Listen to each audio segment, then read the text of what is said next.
Hello, welcome. In this short video, let us look at an example illustrating how to use the convolution integral to calculate the output of a linear time invariant system. So we want to look at an example illustrating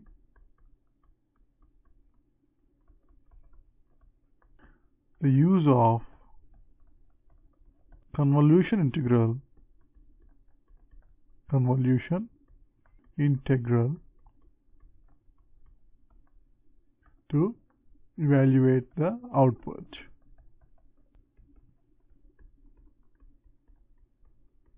Of a linear time invariant system. So in this example, assume that the input x of t is equal to e power minus at into the unit step signal u of t, and the impulse response h of t is given by t, the unit step signal u of t. So now our goal is to find the output y of t using the convolution integral, which is denoted as x of t star h of t. So this is the symbol for convolution of the input signal with the impulse response, or it is the symbolic representation. It is equal to integral x of tau h of t minus tau d tau. This is equation 1. So we want to use this integral to find the output y of t.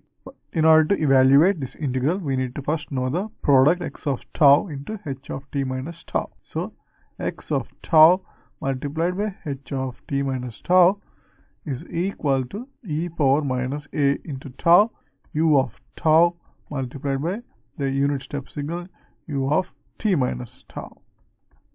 So the critical part is the product of the unit step signal u of tau with its reversed and shifted version. That is, we have the unit step signal u of tau.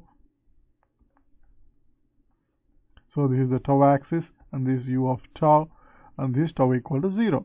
So this is the first unit step signal u of tau. And the second one is basically a reversed and shifted version of the original unit step signal. So it is u of t minus tau.